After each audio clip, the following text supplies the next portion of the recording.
வணக்கம் நேர்களே, நான் உங்கள் ஆஸ்ட்ரோ பூர்ணா. இன்னைக்கு இந்த சேனல்ல உங்களை எல்லாரையும் சந்திக்கிறதுல பெரும் மகிழ்ச்சி அடைகிறேன். இன்னைக்கு நம்ம இந்த 2026ஆம் ஆண்டு முதல் மாதத்துல இருக்கக்கூடிய அந்த செவ்வாயினுடைய பெயர்ச்சியை பத்தி பார்க்க போறோம். ஏன் நம்ம இந்த செவ்வாய் பெயர்ச்சி எடுத்துக்கிறோம் அப்படின்னு கேட்டீங்கன்னா, இந்த மாதத்துல அதாவது 16ஆம் தேதி ஜனவரி மாதம் செவ்வாய் தனுர் ராசியிலிருந்து மகர ராசிக்கு உச்சம் பெற போறார். கிட்டத்தட்ட ஒரு 45 நாட்களுக்கு அந்த செவ்வாய் பகவான் உச்சம் பெற்று இருக்கக்கூடிய அந்த கோச்சார தன்மையினால இருக்கக்கூடிய அந்த ராசி, ஒவ்வொரு ராசி என்பவர்களினுடைய மாற்றங்கள் என்னென்ன மாதிரியாக நீங்க எச்சரிக்கையாக இருக்கணும் அப்படின்றதுதான் நம்ம பார்க்க போறோம். ஏன்னா செவ்வாய்ன்றது பாத்தீங்கன்னா உங்களுக்கு ஒரு நெருப்பு கிரகம். அடுத்து பாத்தீங்கன்னா ரொம்ப செவ்வாய் யார் யாருக்கெல்லாம் அவங்களுடைய சுய ஜாதகத்துல ரொம்ப வலிமையா இருக்கோ அவங்களுக்கு கொஞ்சம் கோவத்தினால சில தொந்தரவுகள்லாம் அதிகமா வரும். அதே மாதிரி ஒரு தன்னம்பிக்கை, ஒரு மரியாதை, சுயமரியாதை இதெல்லாம் எதிர்பார்க்கக்கூடிய ஒரு நபர்களாக தான் இருப்பாங்க. இவர்களுக்கு உங்களுடைய சுய ஜாதகத்துல அந்த செவ்வாய் மகர ராசியிலேயே இருக்கிறாரு அப்படின்னா இந்த காலகட்டங்கள்ல என்னென்ன மாதிரியான ஒரு தன்மைகள் உங்களுடைய வாழ்க்கையில கிடைக்க போகுது அப்படின்றத நம்ம இந்த பதிவுல தெளிவா பார்க்கலாம். இந்த செவ்வாயினுடைய பார்வை அப்படின்ற போது 4ஆம் பார்வையாக காலபுருஷனுக்கு உண்டான முதல் ராசியை மேஷ ராசியை பார்க்கிறார். அடுத்து காலபுருஷனுக்கு 4ஆம் இடமான அந்த கடக ராசியை பார்க்கிறார். 5ஆம் இடமான அந்த சிம்ம ராசியை பார்க்கிறார். இந்த மாதிரியான அந்த பார்வையினால ஏற்படக்கூடிய ஒரு நன்மை தீமைகளை பத்தியும் நம்ம இந்த பதிவுல டீடைல்டா பார்க்க போறோம். இந்த சேனலை முதன்முறையா பாக்குறீங்க அப்படின்னா சப்ஸ்கிரைப் பண்ணிக்கோங்க. பெல் பட்டன்ல ஆல் ஆப்ஷன் சூஸ் பண்ணிக்கோங்க. காலபுருஷனுக்கு முதல் ராசியான மேஷ ராசி. மேஷ ராசிக்கு அதிபதி செவ்வாய் பகவான் தான். இந்த பதிவுல நம்ம செவ்வாயினுடைய பெயர்ச்சி பத்தி தான் பார்த்துட்டு இருக்கிறோம். இந்த மேஷ ராசிக்கு அதிபதியான அந்த செவ்வாய் அவர்களினுடைய 10ஆம் இடமான அந்த கர்மஸ்தானத்துல, அந்த ஜீவனஸ்தானத்துல உச்சம் பெற போறார். இந்த ஜீவனஸ்தானம்ன்றது ஒருவருடைய வாழ்க்கையில முக்கியமான ஒரு மாற்றத்தை கொடுக்கக்கூடிய ஒரு தருணமாக தான் இருக்கும். அந்த 10ஆம் இடத்துல எந்த கிரகங்களும் இல்லை அப்படின்ற பட்சத்துல அவர்களினுடைய உழைப்பு வீணாகுவதற்கும் அவர்களினுடைய செயல்கள் தேவையில்லாத ஒரு நஷ்டத்துல போய் முடியறதுக்கும் உண்டான ஒரு அமைப்புகள்லாம் நிறைய இருக்கு. இதே இந்த 10ஆம் இடத்துல ஏதோ ஒரு கிரகங்கள், அது பாவ கிரகங்களாக இருக்கட்டும், அடுத்த சுப கிரகங்களாக இருக்கட்டும், ஏதாவது ஒரு கிரகங்கள் இருந்தது அப்படின்னா அவர்கள் எந்த வேலை செய்தாலும் ஒரு வருமானத்தை ஈட்டக்கூடிய ஒரு அமைப்பு அப்படின்றது அவர்களுடைய சுய ஜாதகத்தை பொறுத்து அமையும். அதனால இந்த கோச்சார ரீதியாக உங்களுடைய ராசி அதிபதி இந்த 45 நாட்களுக்கு 16ஆம் தேதி ஜனவரி மாதத்துல இருந்து உச்சம் பெற போறார். இந்த உச்சம் பெறதுனால இவர்கள் இந்த மேஷ ராசி என்பவர்கள் தொழிலினுடைய வளர்ச்சியை அடுத்த கட்ட ஒரு ஸ்டேஜுக்கு எடுத்துட்டு போகக்கூடிய ஒரு டைமாக இருக்கும். கடந்த ஒரு 2-2.5 வருடங்களாக பாத்தீங்கன்னா தொழில எந்த விதமான ஒரு வளர்ச்சியும் இல்லை. என்ன விதமான ஒரு முயற்சிகள் எடுத்தாலும் அதுல தடை வருது. அப்படியே நம்ம அந்த தடையை மீறி செயல்பட்டாலும் அதுல தேவையில்லாத நஷ்டங்களை அனுபவிக்கக்கூடிய ஒரு தருணமாக இருக்குது.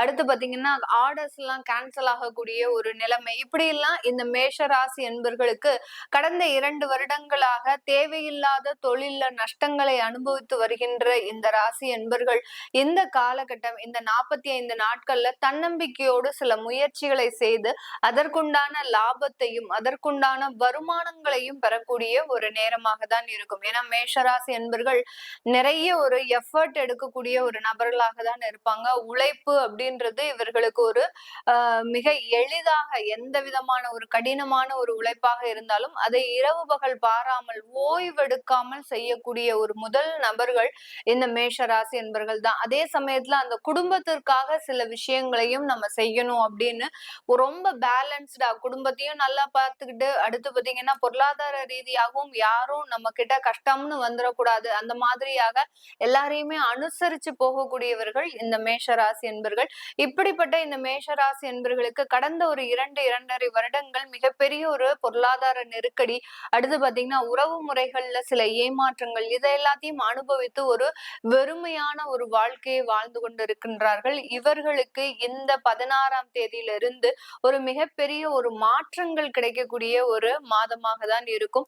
இந்த 16ஆம் தேதியிலிருந்து கிட்டத்தட்ட அடுத்து வரக்கூடிய வரக்கூடிய ஒவ்வொரு மாதமே இதன் மூலமாக ஏற்பட்ட வளர்ச்சியினால கிடைக்கக்கூடிய ஒரு அனுபவங்கள் அப்படின்றது மிக அருமையாக கிடைக்கக்கூடிய ஒரு நேரமாக தான் இருக்க போகுது. அடுத்து அந்த செவ்வாய் பகவான் 10ஆம் இடத்துல இருந்து இவர்களினுடைய ராசியையே பார்க்கிறார். 4ஆம் பார்வையாக இவர்களினுடைய ராசியை பார்க்கறதுனால உடல் ரீதியாக எந்த விதமான சோர்வுகள் இருந்தாலும் அதை எல்லாத்தையுமே அகற்றக்கூடிய ஒரு நேரமாக தான் இருக்கும். மருத்துவ ஆலோசனைகள் எவ்வளவு பெரிய வியாதிகளுக்கும் இந்த இடத்துல மருத்துவ ஆலோசனை அப்படின்றது ஒரு சிறப்பான முறையில கிடைக்க பெற்று அதன் மூலமாக அந்த வியாதி நிவர்த்தி அடைவதற்கு உண்டான ஒரு நேரமாக தான் இந்த மேஷராசி என்பர்களுக்கு இருக்க போது. அடுத்து 7ஆம் பார்வையாக உங்களுடைய 4ஆம் இடத்தை பார்வையிடுகிறார் செவ்வாய். இதனால பாத்தீங்கன்னா சொத்துக்கள் வாங்குறதுல இருந்த தடைகள் எல்லாமே நீங்கக்கூடிய ஒரு தருணம். அதே சமயத்துல சொத்துக்களை விற்கணும் அப்படின்னு நிறைய பேர் ஒரு எத்தனம் எடுத்தும் அதை சரியான ஒரு விலையில விற்க முடியாம இருக்கக்கூடிய நபர்களுக்கு இந்த 45 நாட்கள்ல அந்த சொத்துக்கள் மூலமாக நல்ல வருமானங்கள் கிடைக்கிறதுக்கு உண்டான ஒரு தருணமாக இருக்கும். நிறைய பேர் பாத்தீங்கன்னா மேஷராசி என்பர்கள் second source of income ready பண்ணிட்டு இருப்பாங்க. அதாவது ஒரு மாதம் மாதம் ஒரு வருமானம் நமக்கு வேற ஏதாவது ஒரு இடத்துல இருந்து வர்ற மாதிரி ரெடி பண்ணி வச்சுக்கணும் அப்படின்னு. ஏன்னா நிறைய மேஷராசி என்பர்கள் தனியார் துறையில வேலை பார்க்கக்கூடிய ஒரு நபர்களாக தான் இருப்பாங்க. சொந்த தொழில் அப்படின்றது ஒரு பார்ட்டா தான் இவங்க வச்சிருப்பாங்க. ஏன்னா ரெகுலர் வருமானத்தை எப்போதுமே விரும்புபவர்கள் இந்த மேஷராசி என்பர்கள். அதனால அந்த தொழில் மூலமாக இருக்கக்கூடிய வருமானத்தை ஒரு இரண்டாவது ஒரு வருமானமாக தான் அடையக்கூடியவர்கள் இந்த மேஷராசி என்பர்கள். இவர்களுக்கு இந்த காலகட்டம் அந்த second source of income ready பண்ணக்கூடிய ஒரு அமைப்பு அப்படின்றது இந்த நேரத்துல வரக்கூடிய ஒரு நேரமாக இருக்கும். வீடு வாடகைக்கு கட்டி விடுறது, அடுத்து பாத்தீங்கன்னா கமர்ஷியல் பில்டிங் கட்டி அங்க வாடகைக்கு விடுறது, அடுத்து கோல்டுல இன்வெஸ்ட் பண்றது, அடுத்து பாத்தீங்கன்னா இந்த மாதிரியான எந்தெந்த இன்வெஸ்ட்மெண்ட் பார்ட்ஸ் எல்லாம் இருக்கோ அது எல்லாத்தையுமே யூஸ் பண்ணக்கூடிய ஒரு நேரமாக தான் இருக்கும். அடுத்து இந்த காலகட்டம் உங்களுடைய தொழிலுக்கு முதலீடுகள் உங்களை தேடி வரக்கூடிய ஒரு தருணம்.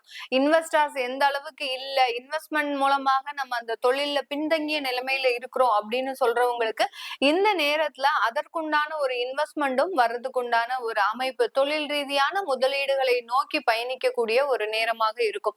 இந்த 7ஆம் பார்வையாக உங்களுடைய 4ஆம் இடத்தை பார்க்கும் போது இந்த காலகட்டம் மேஷ ராசி என்பர்கள் வெளிநாட்டுல நல்ல ஒரு சிறப்பான ஒரு வாழ்க்கையை அனுபவிக்கக்கூடிய ஒரு தருணம், நல்ல ஒரு வேலை வாய்ப்பு, அங்க சொத்துக்கள் வாங்கக்கூடிய ஒரு தருணம், அடுத்து பாத்தீங்கன்னா வெளிநாடுகளுக்கு பொருட்களை ஏற்றுமதி செய்து தொழில் செய்யக்கூடிய ஒரு தருணம். இந்த மாதிரியாக எல்லாம் வெளிநாட்டு தொடர்பான சில அனுபவங்களையும் தொழில் முயற்சிகளையும் செய்யக்கூடிய ஒரு நேரமாக தான் இந்த மேஷராசி என்பர்களுக்கு இருக்க போது.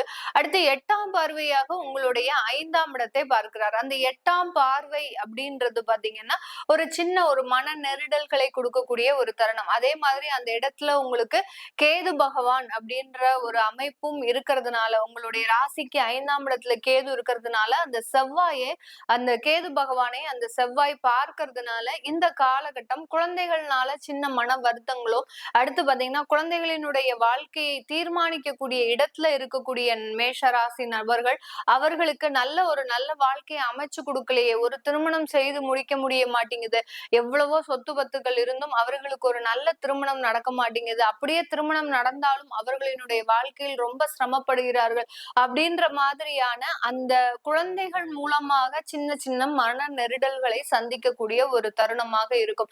இந்த காலகட்டம் உங்களுடைய ஜாதகத்திலையும் செவ்வாய் உச்சமாக இருக்கிறார் அப்படின்னா இந்த பலன்கள் அப்படியே 2 மடங்காக உங்களுக்கு பெருகுவதற்கு உண்டான ஒரு தருணமாக இருக்கும். அது லக்னத்தை பொறுத்து, உங்களுடைய லக்னத்திற்கு அந்த செவ்வாய் எத்தனாம் இடத்துல இருக்கிறார் அப்படின்றத பொறுத்து இந்த பலன்கள் மாறுபடும். அதனால இந்த மாதிரியாக இருக்கக்கூடிய இந்த காலகட்டம் வேலை சம்பந்தப்பட்ட சில வளர்ச்சிகள் 5ஆம் இடத்தை அந்த செவ்வாய் பார்க்கறதுனால நிறைய பேரு உங்களுடைய கோபத்தினால வேலை விடுறதுக்கு உண்டான ஒரு அனுபவமும் இந்த காலகட்டம் காத்துட்டு இருக்குது.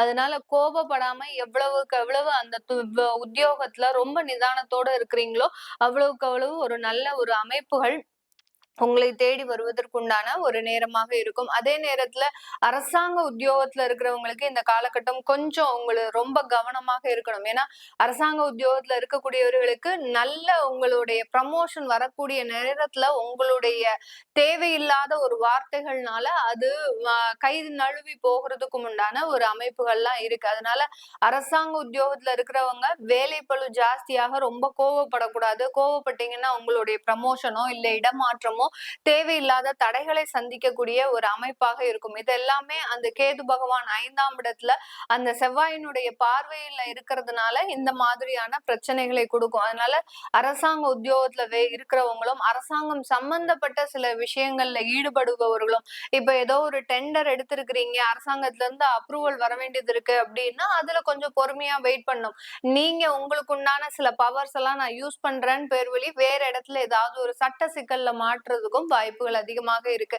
அதனால இந்த இடத்துல ரொம்ப கவனமாக இந்த மேஷ ராசி அன்பர்கள் இருக்கணும். கடைசியாக நம்ம இந்த ஒவ்வொரு நட்சத்திரம், அதாவது இந்த மேஷ ராசியில பாத்தீங்கன்னா அஸ்வினி நட்சத்திர அன்பர்கள் இந்த காலகட்டம் கடன் சம்பந்தப்பட்ட பிரச்சனைகள்ல ரொம்ப கவனமாக இருக்கணும். கடனே உங்களை தேடி வந்தா கூட அதை அவாய்ட் பண்றது நல்லது.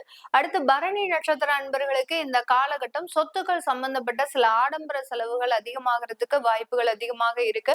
அடுத்து கார்த்திகை நட்சத்திர அன்பர்களுக்கு இந்த காலகட்டம் வெளியூர் வெளிநாடு தொடர்பான சில முக்கியமான ஒரு விஷயங்கள் உங்களை தேடி வரும். பார்ட்னர்ஷிப் தொழில நிறைய வளர்ச்சிகள் இருக்கிறதுக்கு உண்டான ஒரு அமைப்பும் இந்த கார்த்திகை நட்சத்திர அன்பர்களுக்கு இருக்கு.